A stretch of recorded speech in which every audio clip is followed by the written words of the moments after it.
What happens when the woman history forgot finally decides to speak?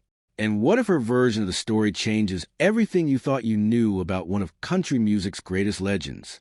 For decades, the world celebrated the love story of Johnny Cash and June Carter. They were country music royalty. Their romance was portrayed as epic, fated, almost sacred.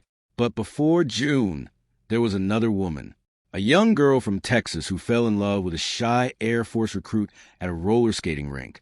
Her name was Vivian Liberto, and before she passed away in 2005, she finally told her side of the story.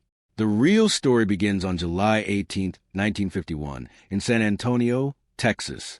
Vivian was just a teenager when she met Johnny Cash. He wasn't famous. He wasn't a man in black. He was a young serviceman who couldn't skate very well, but loved to sing along to whatever song was playing. That night, he asked her to skate. He wobbled. He nearly fell. But when a song by Rosemary Clooney came on, Johnny softly sang the words to her. Something in his voice stayed with her. 3 weeks later, he was sent to Germany with the Air Force. Before leaving, he carved Johnny Loves Vivian into a bench along the San Antonio Riverwalk. Then began 3 years of letters, thousands of them, love letters filled with longing, promises, dreams. But even in those early letters, there were warning signs. He mentioned drinking. He mentioned temptation. He always promised he would stop, and Vivian always believed him. When Johnny returned home in July 1954, she ran into his arms at the airport. A month later, they were married in a Catholic church in San Antonio. She believed she was marrying the love of her life. At first, life was simple. They moved to Memphis. Johnny sold appliances door to door. He hated it, but he had bigger dreams. Soon, he auditioned for Sam Phillips at Sun Records. That one audition changed everything. Cry, Cry, Cry was recorded. Then came I Walked the Line. The phrase had started as a promise to Vivian. I walked the line for you, he told her. The song became a #1 hit. Fame followed. They toured with names like Elvis Presley, Jerry Lee Lewis, and Roy Orbison. The Tennessee too were rising fast. Vivian was pregnant with their first daughter, then their second. Success looked beautiful from the outside. Inside, cracks were forming. By the time they moved to California in 1958, Johnny's drinking had grown worse.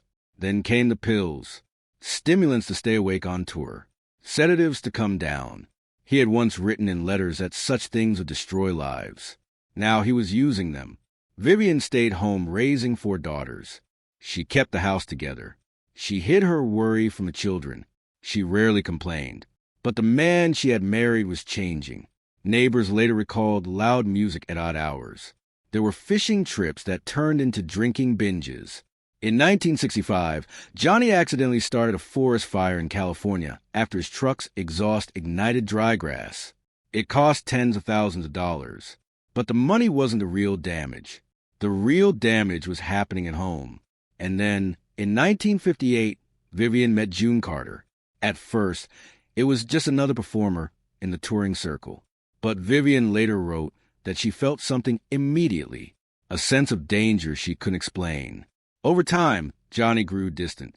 Receipts appeared, expensive gifts, whispered comments from bandmates, late nights, broken promises. The 2005 film Walk the Line would later portray Johnny as the relentless pursuer and June as hesitant. Vivian saw it differently. She believed June was determined, persistent, unyielding. Whether that was entirely fair is something history still debates. But to Vivian, the pain was real. By 1966, she had reached her limit. The pills, the drinking, the other woman, the uncertainty. She filed for divorce. It was finalized in 1967, while Johnny's legend grew, and his relationship with June became one of the most celebrated romances in country music. Vivian quietly rebuilt her life in Ventura, California. She volunteered, led community groups, raised her daughters with devotion. She rarely spoke publicly about the marriage. But decades later, something changed. When Walk the Line portrayed her as cold, jealous, even obstructive, it hurt deeply. She had sacrificed her youth to support Johnny's dreams. She had stayed home while he toured. Now she was being written out of the story, so she decided to speak. In her memoir, I Walked the Line, My Life with Johnny, she opened boxes containing nearly 10,000 pages of letters. 75% of the book consisted of Johnny's own words, proof that their love had been real.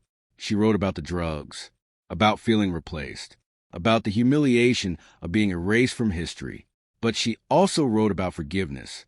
She admitted something surprising. What she regretted most was not fighting harder to save the marriage. She wondered if she had given up too soon. She wondered if she should have been as relentless in protecting her family as she believed June had been in pursuing Johnny. She longed for one thing above all, an apology. She wrote that Johnny had left without ever truly saying goodbye, without ever saying he was sorry. After Johnny's death in 2003, she dreamed of him standing beside a dark car, motioning her over, saying he wanted to talk. In the dream, she never heard what he had to say. Perhaps that unfinished conversation haunted her most. Vivian passed away in May 2005, shortly after completing her manuscript. Her story did not try to destroy Johnny Cash's legacy. It added dimension to it. It reminded the world that before the legend, before the black clothing, before the stage lights, there was a young couple in love at a roller rink. So what do we make of it? Was Vivian right to tell her story after so many years of silence? Was she reclaiming her place in history, or reopening old wounds? And did Johnny ever wish he had apologized? History often celebrates the romance, but sometimes the quiet voice in the background carries the deepest truth. If you enjoy uncovering the untold stories behind legendary Hollywood and music icons, make sure to subscribe for more classic stories that history almost forgot.